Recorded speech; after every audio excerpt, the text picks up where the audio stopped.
Here I come. Oh, here I come. Oh. It seems like only yesterday that Tarantino was telling me that his next project was going to be his first play as I sat across from him at Pam's Coffee. You know, the coffee shop that he owns, which is right next door to the Vista Theater, which he also owns. Now here we are 11 months later, eagerly anticipating the debut of his swashbuckling comedy. Speaking of things you thought you'd never hear, Sony Pictures recently announced that it was officially developing a crossover film based on the worlds of Quentin Tarantino's Django Unchained and the legendary mass vigilante Zorro, with Academy Award-winning writer Brian Helgeland tapped to pen the script for it. However, outside of a possible producer credit, Tarantino himself will not be involved in the project. Then what's the fucking point? Welcome to Talking Tarantino.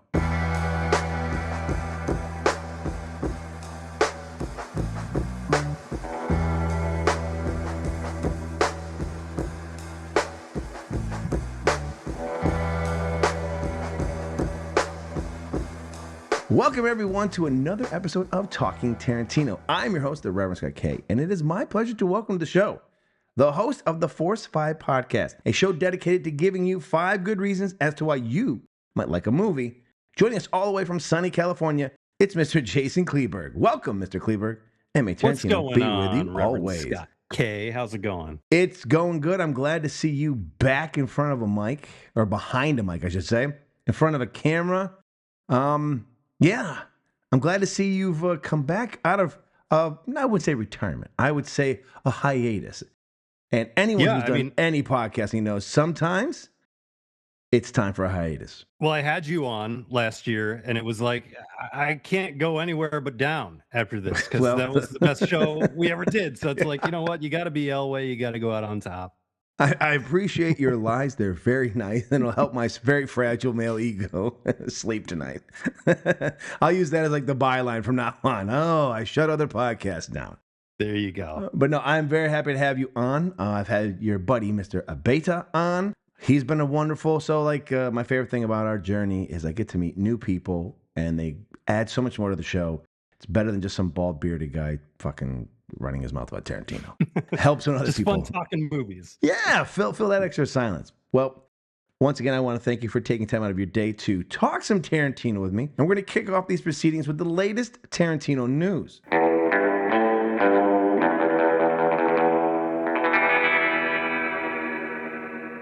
First up, back in March, Tarantino finally unveiled to the world the name and genre of his first foray into theater, entitled The Popinjay Cavalier, which is a British swashbuckler farce play set in the 1830s Europe.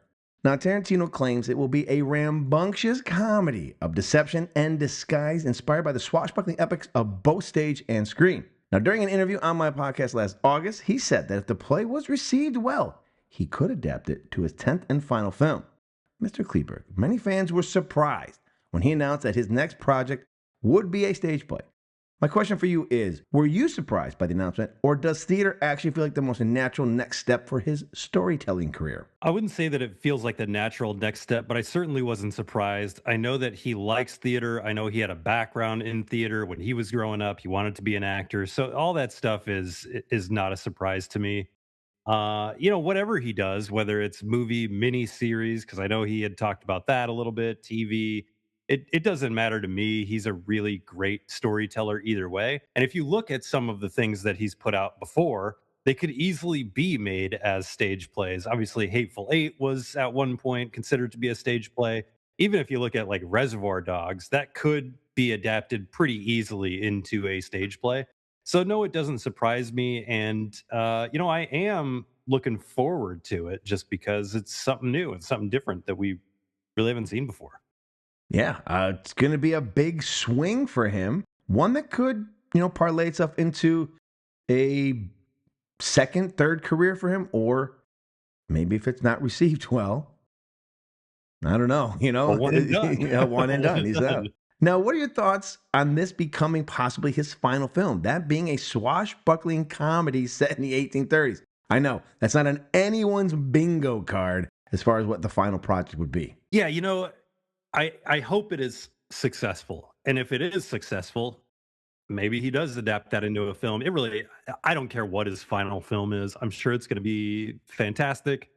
What I do hope, though, is I hope that it's successful and brings back the subgenre of the swashbuckler movie, because I Mm. love that subgenre, and I haven't seen a. Well, I guess D'Artagnan, the French films that came Mhm. out not too long ago, I would consider those really good swashbuckler movies. But I mean, outside of what Pirates of the Caribbean in the early 2000s, do we have any notable swashbuckling things after like the Cutthroat Island disasters of the 80s and 90s? I want to bring these back. I love those movies. They're Are so you much fun saying and Remy to have a Harlan comedy. may have killed them? I Not mean, Remy. it's possible. It's possible. Well, in other news, Sony Pictures is moving forward with a Django Zorro crossover film inspired by the comic book series written by Matt Wagner and, of course, Mr. Tarantino, that came out over 11 years ago. As I said, Brian Helgeland of LA Confidential, Mystic River, and Man on Fire, to name a few, fame, has been hired to pen the script for this film. As of this recording, there has been no word on if either Jamie Foxx or Antonio Banderas will be reprising their iconic roles for this picture. A director for the film has yet to be announced, but outside of a possible story credit and producer role, Tarantino himself is not involved with it. Now, Mr. Kleeberg, on a scale of that's ridiculous to take my money immediately, where do you land on Django Zorro crossover movie actually happening? I would be excited if it came out because I really think the characters are interesting. And I like Helgeland as a writer. I don't necessarily love his directing, but I think he's a really sharp writer. You know, as for it happening, it seems like it's a miracle to get any movie made these days. That's And we've true. heard tons of crossovers that were real close to happening and never made it. I'm still wishing that they would make a 21 Jump Street Men in Black crossover that was planned at one point. That would be freaking awesome. But I'm in the camp that I hope that it happens because I just want to see more movies. What about you, Scott? What's your thoughts on it? Without Tarantino, and like I said, I enjoy Helgeland's writing. I mean, I'm a big fan of Man on Fire. There's some thing, L.A. Confidential's phenomenal. So, I mean, he's got great ability when it comes to penning scripts. However, Django comes from the Tarantino world without the dialogue and sensibilities of it. And I will also say, I covered the Django Zorro crossover on my Inglourious Blue Ball series, and I've read the comic book. It's not great. I'm not trying to be I haven't mean. read it. It's not very good. It's not very exciting.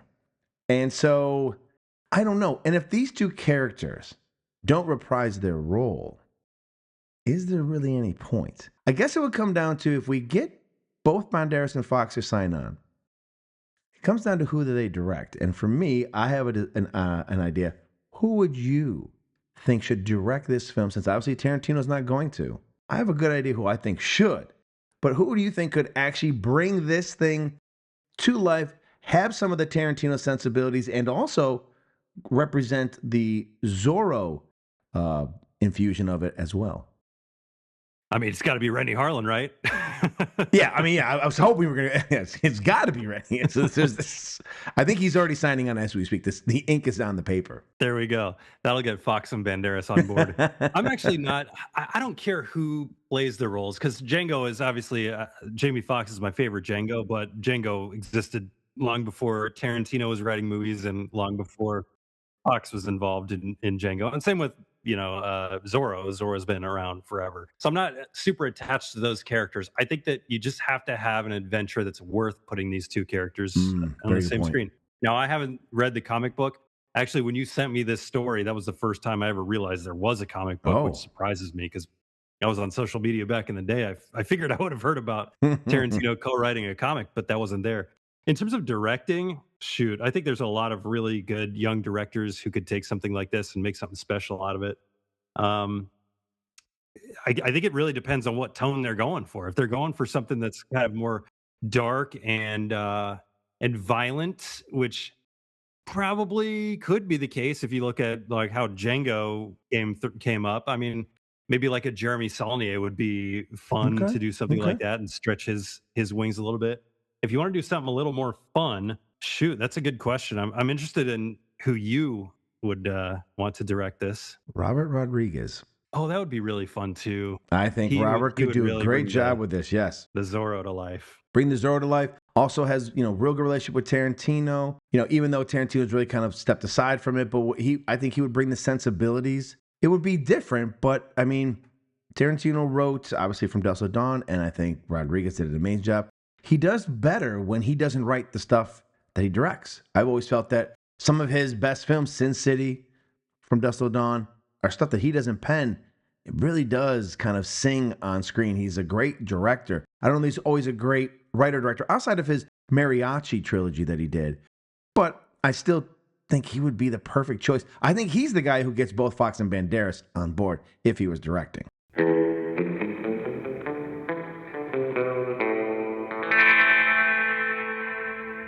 Well, we have reached the point in our show where I shut the fuck up for a little bit, and step aside. I'll hand the reins over to my guest and see where today's Tarantino discussion is going to take us. All right, Mr. Kleeberg, what Tarantino-themed rabbit hole are we diving into this week?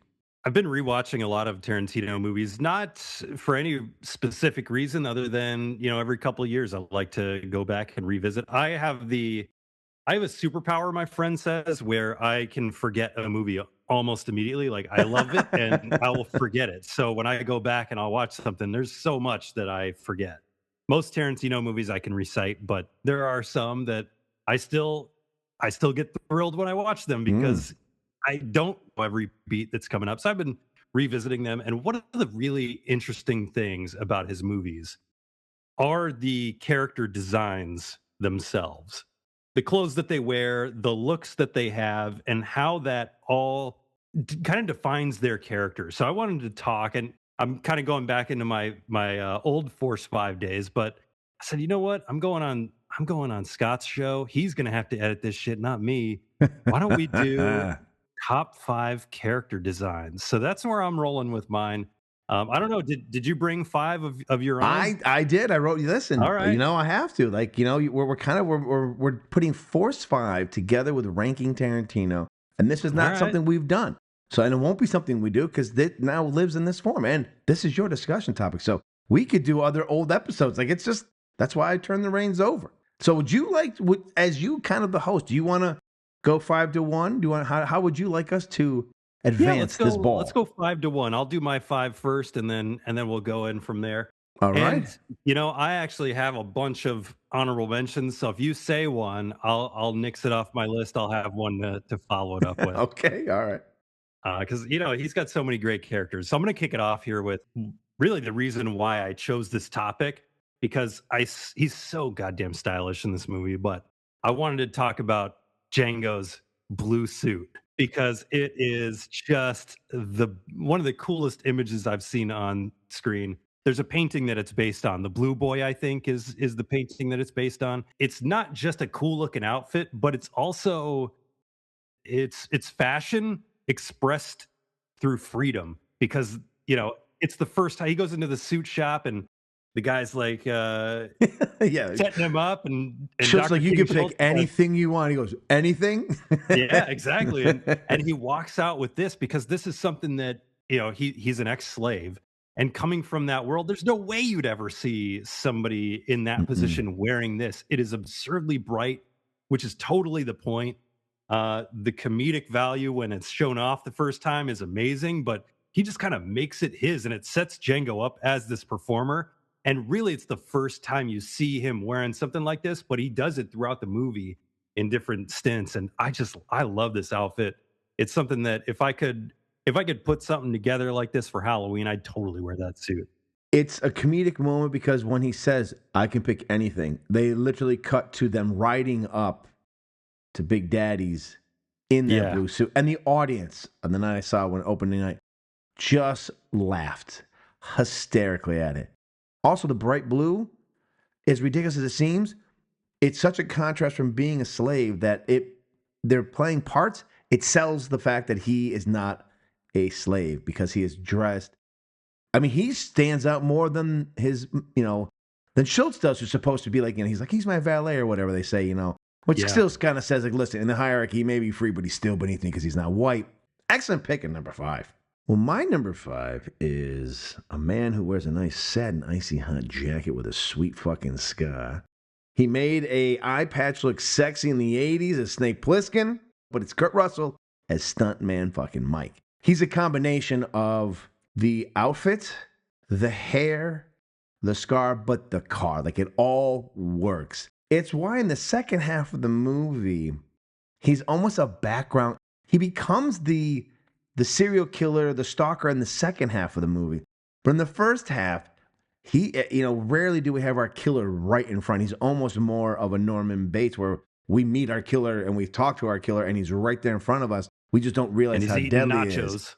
Eating a sweet plate of nachos. I don't know why an icy hot jacket. Icy hot is for people of my age and older, his age at the time, where you have pain. You rub it on your body. It's not like a sexy thing, but somehow he makes icy hot in a satin jacket look cool. And that fucking just skull and lightning bolts on the car just sells the villainy of him. But he's so charismatic. And it can only be played by Kurt Russell. I know they've talked like Stallone and Mickey Rourke. No. Kurt Russell was the guy. All those other people dropping out was the proper thing. But I love Stuntman Mike. I love a lot of Kurt Russell stuff. But the fact that, I don't remember many movies with Kurt Russell as the villain. And him being the villain in this. And then the turn. We get such I'm an alpha male. I'm a bad motherfucker. And then the minute things don't go his way, he is a fucking bitch. And his bitch turn is comedic gold. It is just comedic gold when he goes from badass to bitch. It's so fucking good when he does it. God damn, I loved it. So that's a great pick. I actually almost put Kurt Russell on here for his Hateful Eight performance because of that mustache alone. I did not put Mr. Ruth on mine. Actually, at number 2, I'm going to go to Kill Bill. Oh, so did you start from 5 down or did you go from 1 up? Sorry, my second choice. My okay, good. I was like, oh shoot, I went the wrong way. I already fucked this up for you. No. My number 4 here, I'm gonna go to Kill Bill. And there are so many different outfits I could have chosen from Kill Bill. I'm actually kicking myself because as you were just talking, I was like, oh shit, I could put Ellie Driver in her nurse outfit on here because that is a sweet getup. But I got to go with one that just lives rent free in my head all the time. I think about the character all the time. I think about the performance all the time. And I cannot get enough of O-Ren Ishii's white outfit, the Lady Snowblood garb in the garden. It is amazing. It's like she's all of a sudden a ghost, a queen, as she's getting blood splattered on her, this canvas all at once. It's a really cool, authority that she has in that scene where she's got the crazy 88s all in black. She's all in white. It contrasts perfectly with the bride's outfit in the yellow. There's obviously a couple reasons I think that he chose this. I think he wanted to show off the Lady Snowblood kind of vibe. Mm-hmm.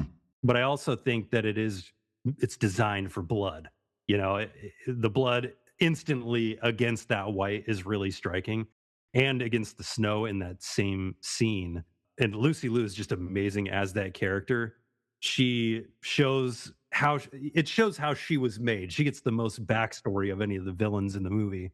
And I think that's completely earned by her performance. Love that character. I love the outfit. It's a great choice. It really is. Even her black kimono when she cuts the Yakuza guy's head off. She has some slick in, we get her twice in reality. She has that red jumper or that red leather thing, even though it was an anime, when she's shooting people in her 20s. So she is a fashionista for sure when it comes to, the design of her character. And obviously, Tarantino took some stuff from Lady Snowblood, but at the same time, much like one of the characters we'll probably get to, yes, there's an outfit from another time, but yet it works so well as its own character. Like it's been repurposed and still works really, really well. Well, my number 4 was your number 5. It's Django. I actually enjoy him in the Western outfit we talked about, the green. It's the outfit he ends up wearing for the most. But again, when he takes the power is when he changes into Candy's outfit, when he overtakes the slave owner, and now he's on top. So he replaces him at the top of the food chain. But I love that Western look.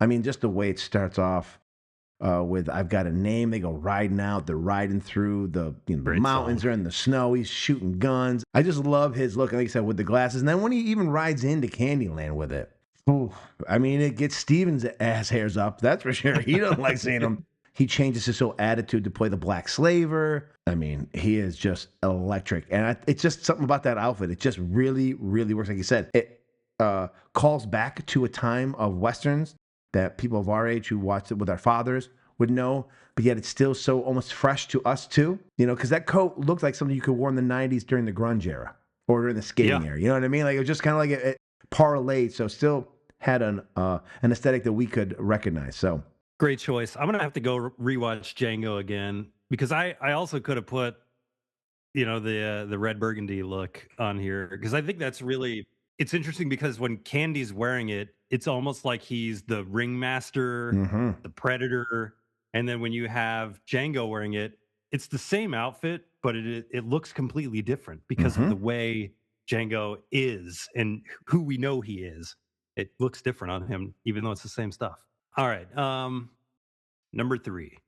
This one I was there's a lot of good outfits in this one too, but I gotta go with Aldo Rain, specifically wearing the ivory dinner jacket Oh, and tuxedo. And yeah, buongiorno, exactly. gorlami. When you see that outfit, typically you're gonna think of stuff like James Bond. You're gonna think of Casablanca. You're gonna think of these really suave, really smooth guys, and that's what he's trying to do. He's trying to be the suave European film world insider, but you have Aldo Rain in it, Yep. and you can only you can't take the guy and just stick him in a suit and have him be, no more of this Tennessee blunt instrument that Yeah, he's right. been throughout the whole war. This It's redneck like, moonshiner.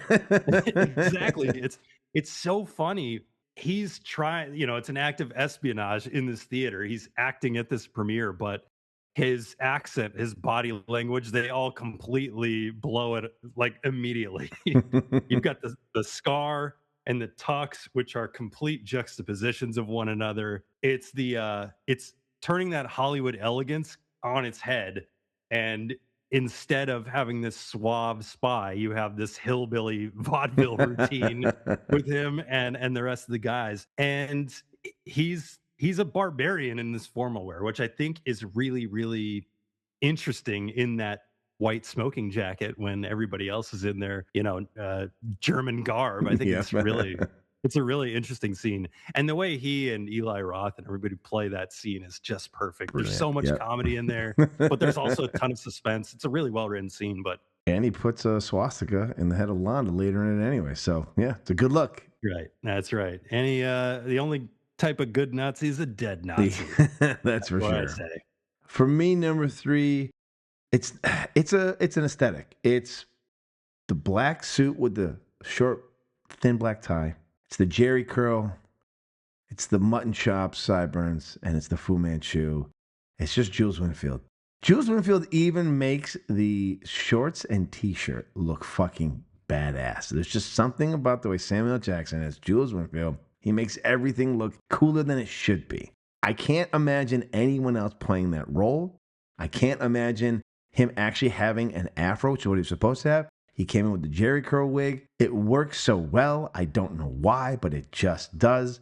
I think it's his most, I want to say, recognizable character. I think because of the hair and the whole look. Maybe some people will know him more now as Fury because he's been in 1,000 Marvel movies, and maybe some might know him Right. as Mace Windu. But again, he's bald in both of those, and so he looks more like himself. In this, he's just a different character, and Ordell Roby's another close runner-up in second. And then, of course, just he looked completely different when he's in Django Unchained. But I just love him as Jules Winfield.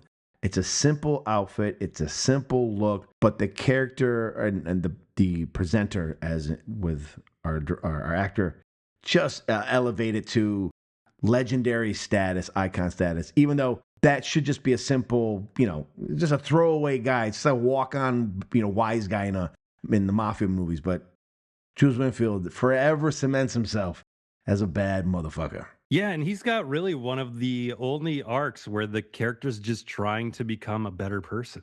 Yeah, right. not He's many gangster films do that.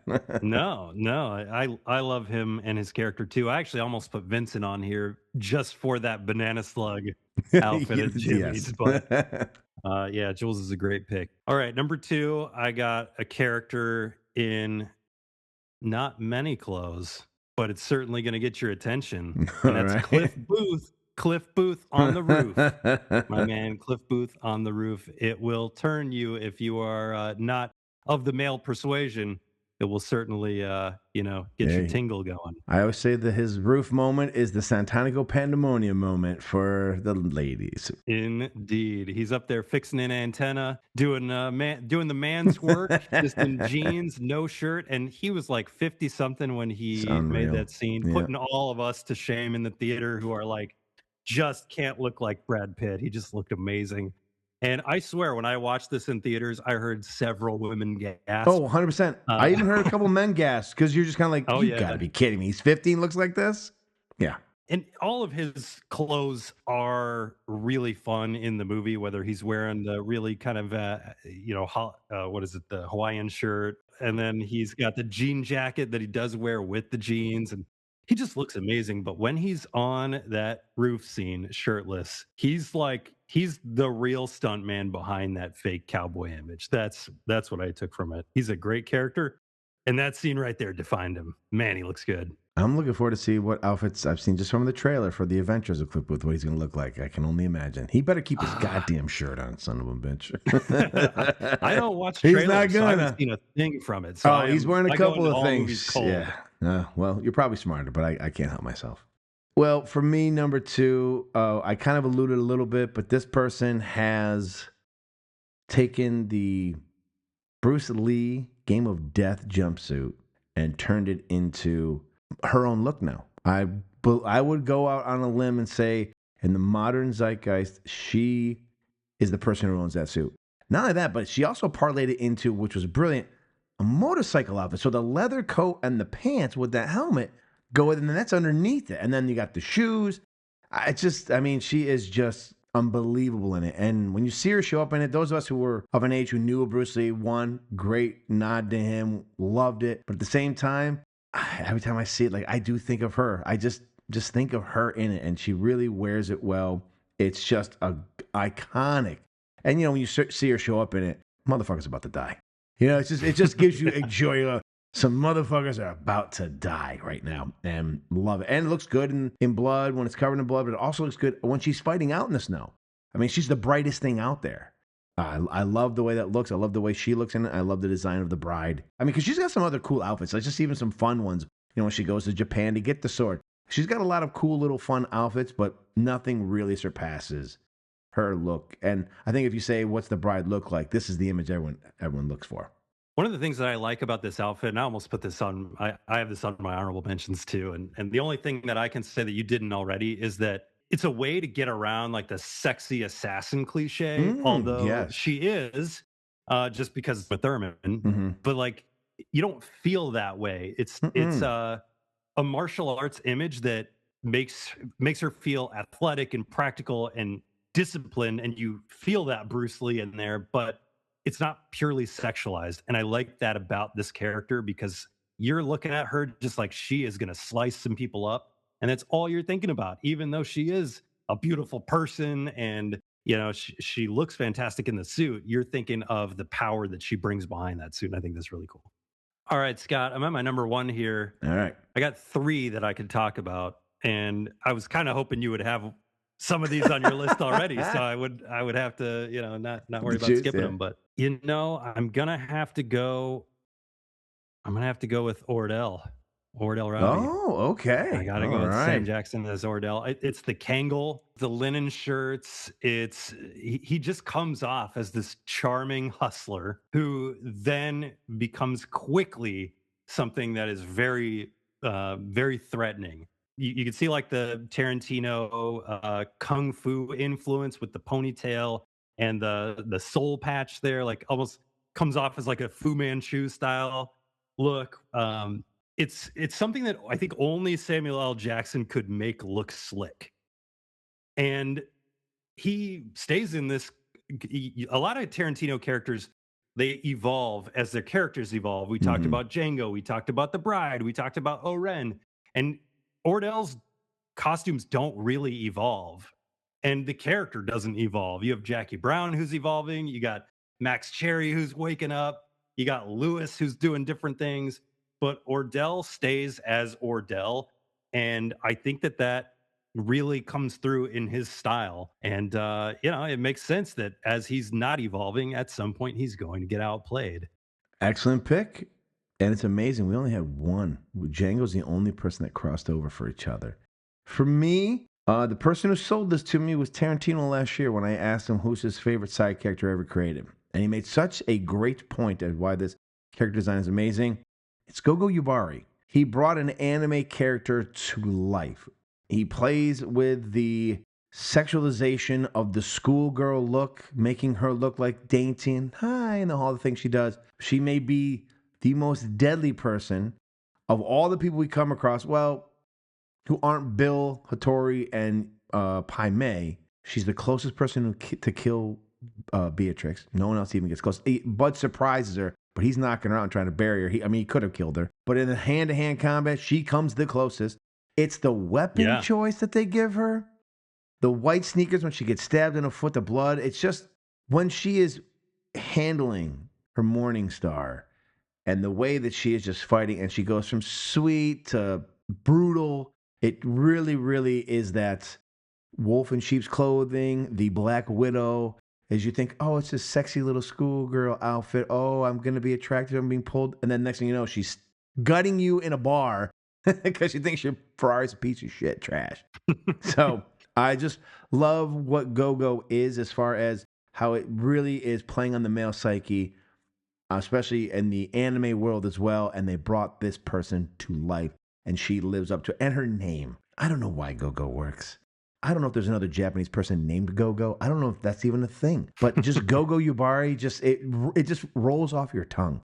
So for me, number one is Gogo Yubari. It's a great choice. Do you think that if she doesn't step on that nail, she gets the better of the bride? It's funny you said it because when we had the conversation, he even says, the reason she won is because, there's a couple of reasons. It's luck, but in a fight, sometimes it takes luck to win things, right? Sometimes you win in events because of luck.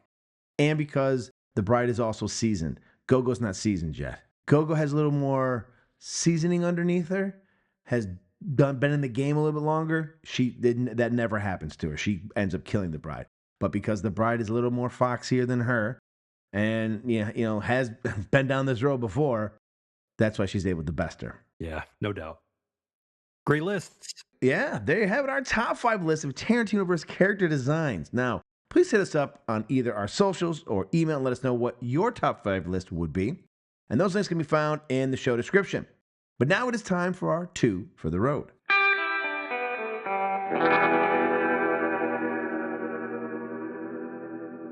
As is customary in each episode, I like to close the show by giving you, our viewers, 2 movie recommendations for you to check out. Mr. Kleeberg, what is your movie recommendation for my viewers this week? All right, I think you're going with a newer film, so I'm going to go with an older one. Pulp Fiction came out in 94. So did a Japanese V cinema title called XX Beautiful Hunter. If you're looking to get into V cinema, which was like the Japanese direct-to-video market, XX Beautiful Hunter is a really interesting one to start with.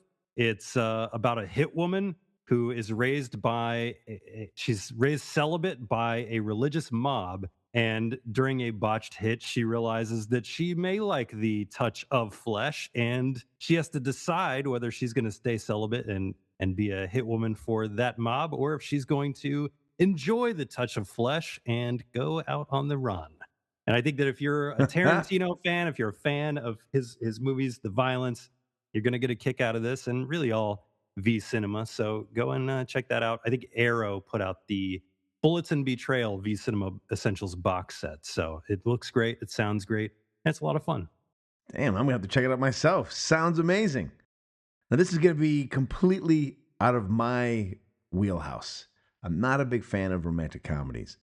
This is kind of one, but really not. And I'm talking about Splitsville.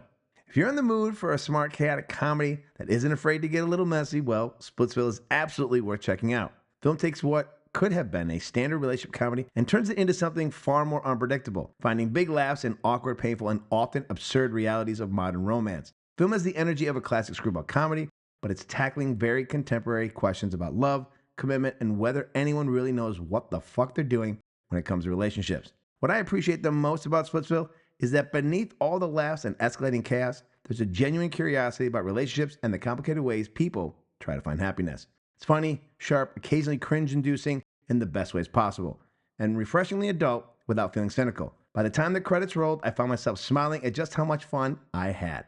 If you're a fan of a character-driven comedy that isn't afraid to take risks, Splitsville is an easy recommendation for me to give you. So there you have it. Check out a very sexy V movie from Japan from the 90s, or check out a very unique, off-the-wall romantic comedy from 2026. Well, that will do it for this episode of Talking Tarantino. Be sure to like and subscribe, then join us again in 2 weeks for a brand new episode with an all-new guest, fresh discussion topic, and more movie recommendations. You can also check out the Church of Tarantino podcast wherever you get your podcasts. New episodes drop bi-weekly. So for Jason Kleeberg, I'm the Robert Scott K. Thanks for watching, and may Tarantino be with you always.